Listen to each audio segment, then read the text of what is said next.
Hello everyone and welcome back to another episode on FTB integration by parts. How you guys doing? Now you may notice I'm a little bit different. Yes, I am rocking the carbon armor. Now this is one of the armors from FTB Industrial Contraptions.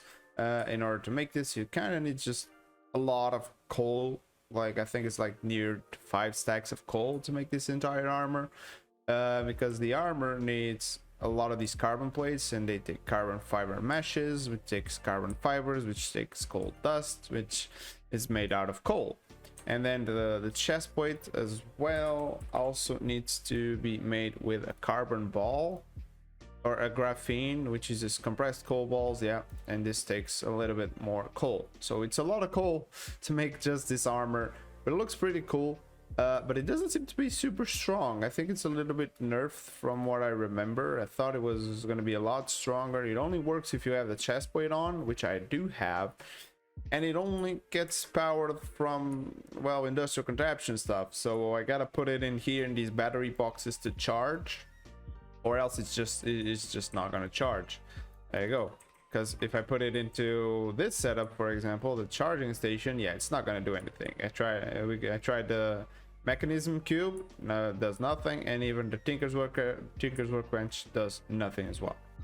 But yeah, you might notice as well, we got a couple two different tools. We got the Duskstone sword, which is made out of Duskstone ingots and bedrock crystals. You should already have these if you've been following along with me. And well, I did go to the Nether, got myself some ancient debris so I can make some manually. Oh, and yes, this also, the carbon armor also requires the netherite setup, so yeah, we also got enough ancient debris for that. Besides that, we got this bad boy, the Alt Miner, or the Ulti Miner, or whatever you want to call it. This is pretty good to go ahead and just go mining for a long bit. It's not super crazy. We also have this, the gigawatts. This is what basically powers this thing up. And we also made the jetpack. Now I do have the hardened jetpack, so I upgraded from the lead version. I also made these so it doesn't actually give particles when I use it. Yeah, this is pretty cool. But then you may notice that my jetpack works, well, normally, right? This is like how the normal jetpack works, but I don't think it's meant to be working like this. Because if you go ahead and you read the quest line for it, it says that all jetpacks have perfect hover. Well, mine doesn't. I don't really know why. I just updated to 1.2, so I thought that would have fixed it, but it didn't. So something weird's happening with my setup. So if your jetpack doesn't work like this, well, mine's bugged. Yours should be fine, I guess. Now for today, I want to do a couple of things. I want to start with organizing a little bit more of the thing. So we do have a mob farm over there, which is perfectly working. We do have the boat, which is currently stopped because he ran out of fuel. So I want to upgrade this guy into an electric tugboat, so I don't really need to fuel him anymore. I just power him with energy. I want to remove that setup from there and take it over here, where I made this little hole. Yes, underneath the tower. This is where I'm gonna deal with the items from the boat. There's also this, which is like the main way of you getting in. It's this dark ethereal glass, so I just kind of broke in here. Don't mind that. And what else? Oh yeah, of course, how could I forget? We have this guy, the block duplicator.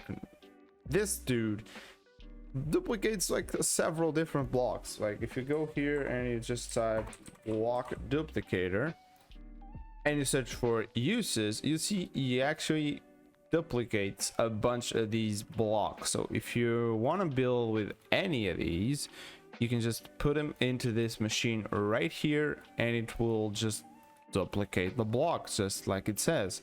Now it doesn't have some blocks that you might want to. For example, I don't think it does anything related to sand. It does sandstone, but it doesn't do glass or actual sand, which would be pretty good, not gonna lie.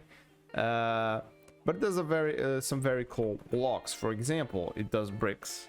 it does these laboratory blocks, it does algal bricks, and it does these factory blocks. Now I'm gonna be using all of these in my builds, so that's why I went ahead and made like 8 stacks of these, 18, 33, and 41 of these. And the way you do this is just, for example, just grab this block. Let's do it with bricks, for example.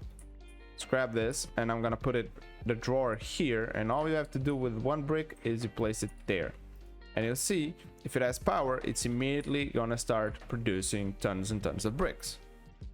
And I chose these blocks because they're also they also have pretty cool variants in the chisel, so I kind of love this setup. Right, yep, as you can see, it's pretty cool and has a bunch of different colors, so I'm gonna use this to make the factories moving forward. But enough of that. I wanted to get this quest line all done, but then this means that we need to make the warp plates. Now, in order to do these warp plates, we need end stuff, so we gotta go to the end to get these crystal shards, and we need to find crystal mountain biomes and in the end, and yada yada yada. Now, the ender pearls, technically I'm farming here. Technically, like you can see there's some there.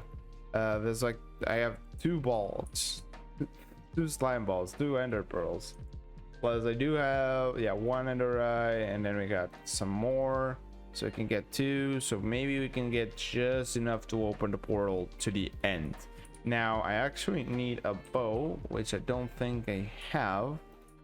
Do I? No, I don't. Oh wait, I do have a bow. So all I need really is some arrows, which we don't really have that much, so we may want to try and get infinity up on this bow or make some more arrows. Guess we'll see. And we're gonna go and kill the dragon. So here goes nothing, and let's go ahead and see if the dragon is any different. Now jetpack is working, just in case. So yeah, let's just go ahead and get this done. It shouldn't be that tricky because we do have access to quite some good things in the armor, and in case our armor runs out of power, I do still have the backup osmium armor, so that should get us through this fight, hopefully, because I believe it's just a normal dragon, right? It's not a big deal. People kill this guy with beds, so. And there we go, I just flew around him shooting him with arrows, and he's dead. And here we are. Now this is very new. Oh, and there's a city, fortress, city, fortress, city, an end city. Please have a boat. I don't see a boat though. No boats. Oh, this is massive. But yep, I don't see a. Oh, there's a boat. And we got ourselves the elytra, which we can actually upgrade for several different types of elytra. We can get a flux fused one, we can get a reinforced elytra with HDP, we can get the mechanical elytra from the industrial contraptions. We can even just do creative wireless transmitter. Really? That's pretty good actually. And of course we can do draconic evolution stuff with it. Well, my mana situation is definitely something that needs a lot of automation, like a lot of automation, because I have very low reserves of mana, and I really don't know what else I could be doing right now. There's probably a better way for me to get mana. I'm pretty sure most of you guys know and you're just screaming at me, but I kinda don't want to go too crazy spending resources. What am I doing? I don't want to go and waste a lot of resources on mana generation while I'm out here trying to make machines and stuff like that. So if there's a super easy way of getting tons and tons of mana, please, or maybe just automate more Andal flames easily, please let me know. Well, that said, I'm out of mana because it just used pretty much a mana tablet here with the rod of terra firma to flatten this area out, because this is where we're gonna start making some more factories. I want to get rid of this. I want to make this thing a lot more viable. I need like a bigger space than this. This is cool for the starting area, you know, the starting machines, but it doesn't have a lot more space in it, so we need more space, and this is where it's going to be. So here is the first start to our pretty little factory. You can even see like some of this is not even properly rendering for some reason. I guess I'm actually gonna go ahead and add this to the claim chunks so things do not get boomed away. But yeah, as you can see, we're gonna have a couple of spaces here. Now this is gonna be the main entrance, and I do have a couple of side entrances, but I'm not really sure if I'm gonna keep those or I just put windows there. But basically this is gonna be the main entrance, where we could maybe get an elevator right in the middle to go into a second floor. We have probably a villager room and another villager room. I want to keep them like pretty accessible, you know, right over here. This would maybe lead into the farms. That's why I want to keep the villagers up here in the front, because I want to make some like crop farms and automated crop farms, stuff like that. It's probably going to go somewhere around there. And then we have this massive hall, which is not big enough. I'll tell you that. This is not nearly big enough, but that's why we have space to grow behind or above and all those things. Now, there's still a lot of details missing. I'm still in the middle of building stuff, but let me just go ahead and show you what's really gonna change how we build this thing. And this is the projector. Now, what is this? This is a pretty cool thing from Immersive Petroleum. Yes, from Immersive Petroleum, which actually allows me to have a preview of the machines. For example, if I want to have an assembler here, I believe I could just have it, and oh wait, it's on projection mode. Hold on. Why is it? Oh, I locked it. Oops. There we go. Now we can see like what it looks like. As you guys can see here, you can see how the assembler looks and how much space he takes. Now this is really important, because when we are gonna be making a lot of things, for example, let's say we want to make the distillation tower. You can see this guy is pretty big. We can right click him, and yeah, you can see this guy's pretty big. It's gonna take a really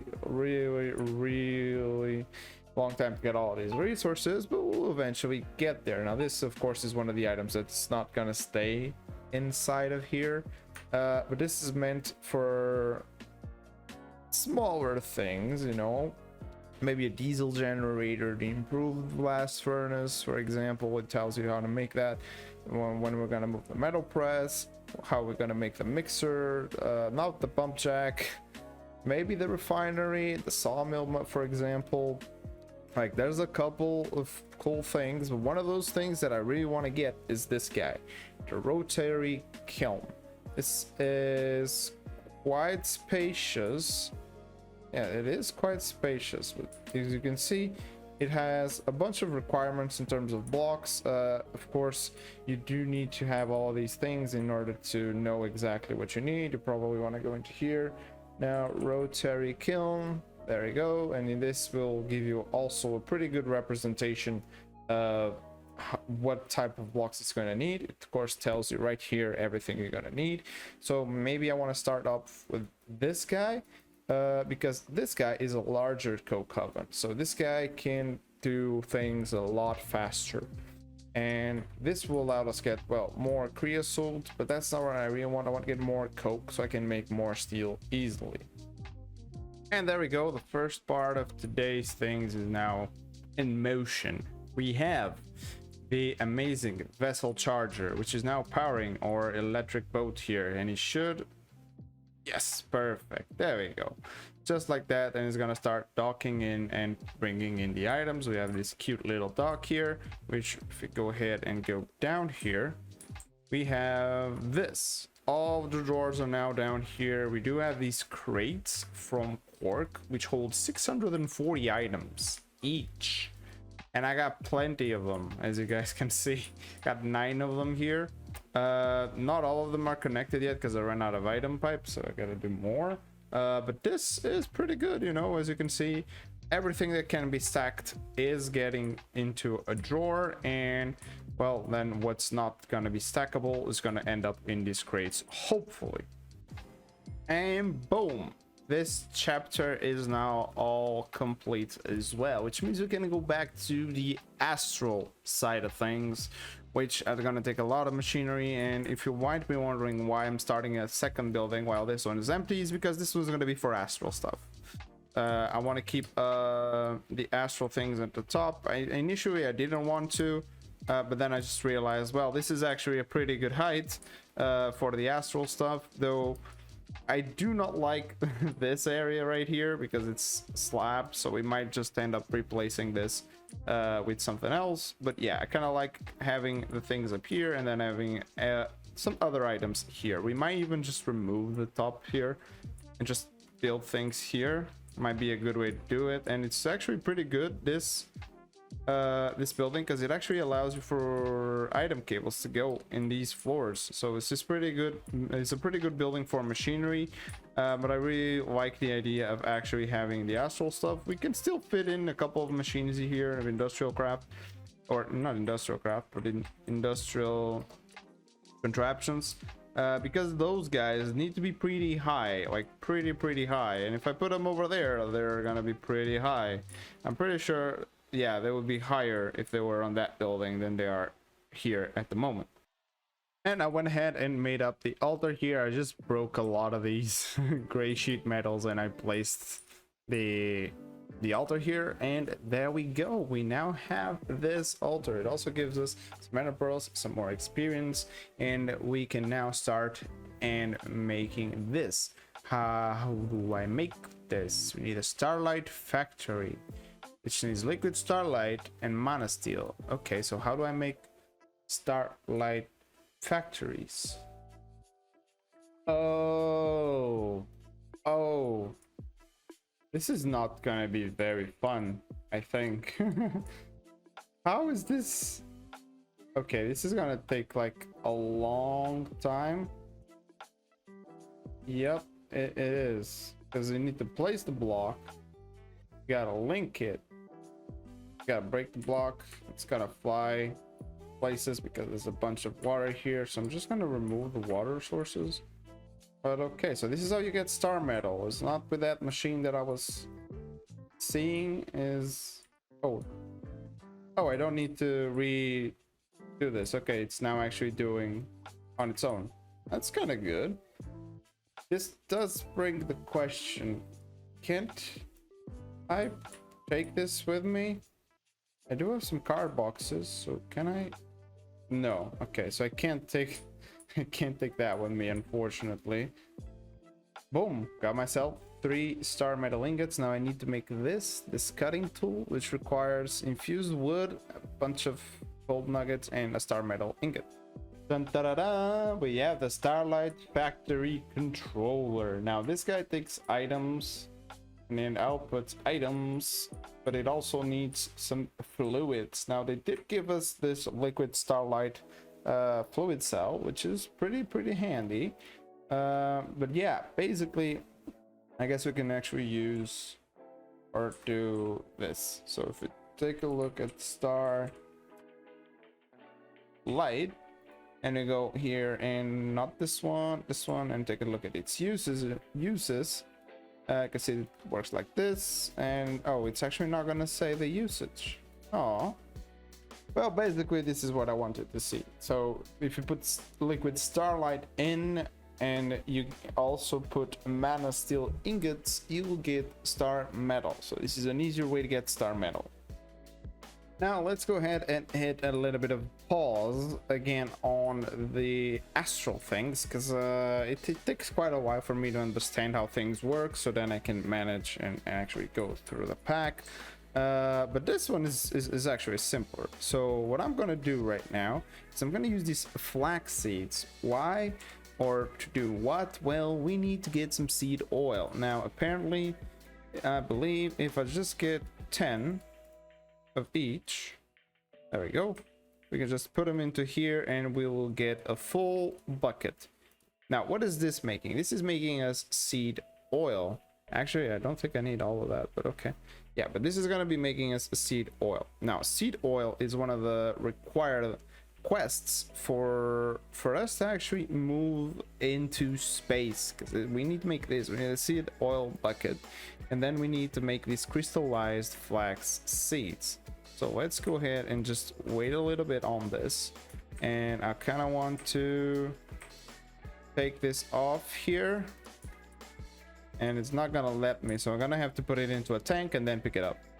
And there we go, we got ourselves a bucket of seed oil, which means we can now unlock this sensor. And now we need these crystallized flax seeds. Now we're probably gonna need quite a little bit of these, as you guys can see. So what I'm gonna do is I'm just gonna grab like 16 of them.